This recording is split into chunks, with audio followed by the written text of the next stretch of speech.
My first and only time meeting Adam the Woo was in 2019 at the Disneyland opening of Galaxy's Edge. And every vlogger and influencer you could imagine was there. I saw at least a dozen.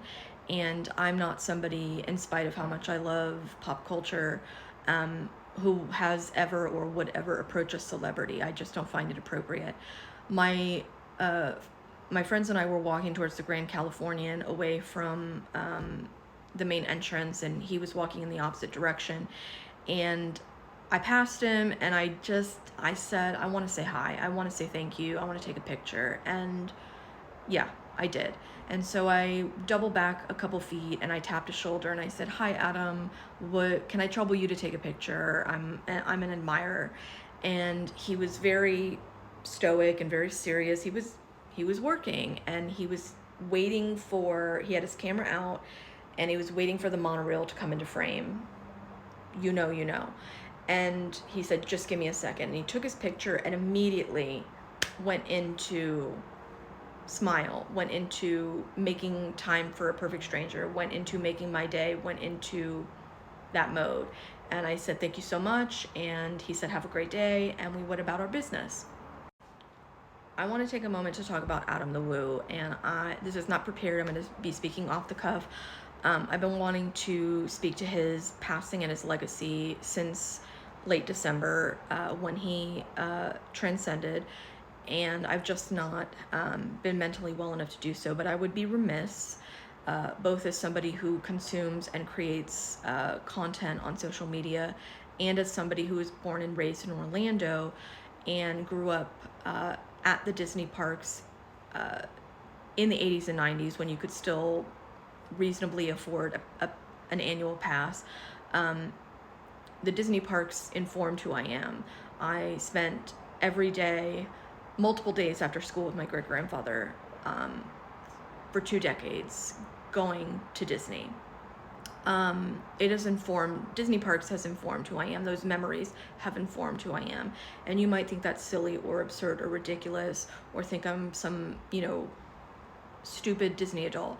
But I would invite you to recall your early memories at your silliest place. And I would invite you to just think about the importance of play, especially for adults, especially in a world as dark as the one that we're living in. And without consciously or overtly romanticizing, he was highlighting the mundane things, Route 66, absurd roadside attractions, abandoned mini malls, abandoned water parks. He, was doing something ahead of its time. And I'll be the first to tell you, if you don't already know this about me, I do not love the Disney vlogging community or the Disney influencing community, because they are highly apolitical. And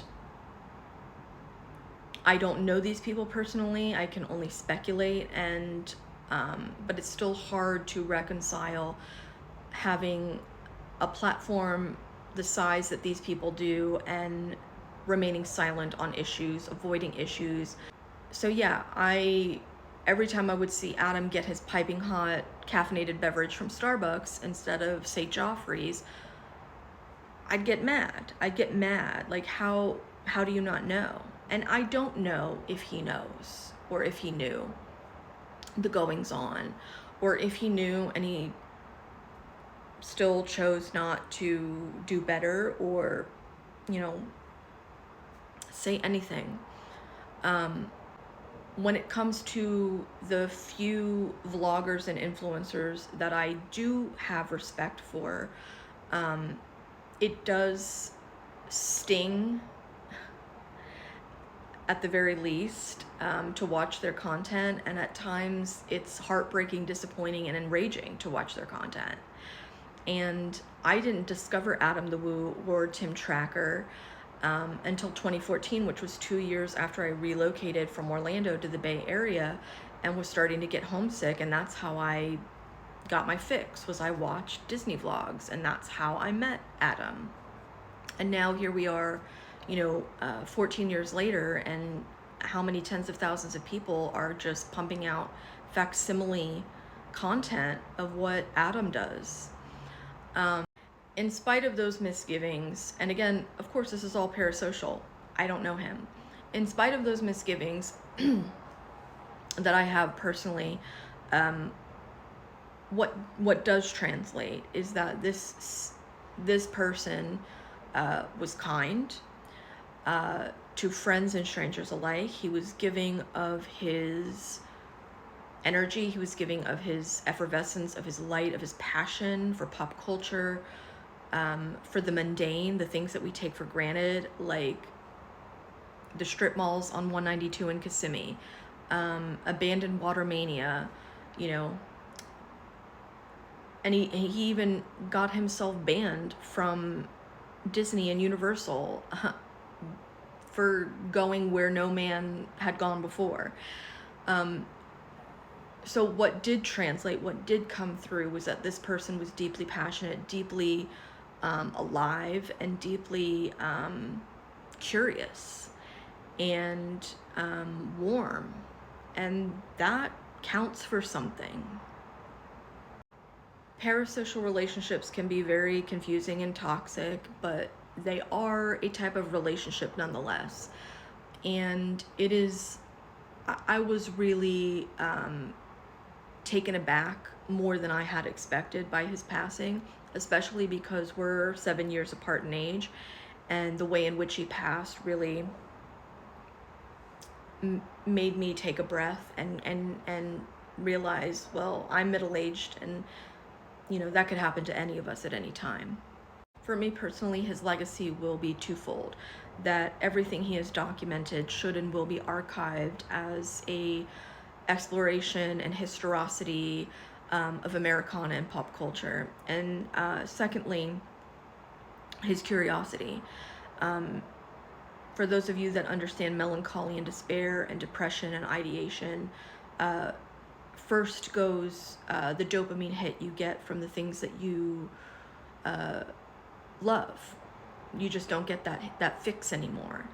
And then you lose your curiosity, or your will to be curious. And Adam was always curious.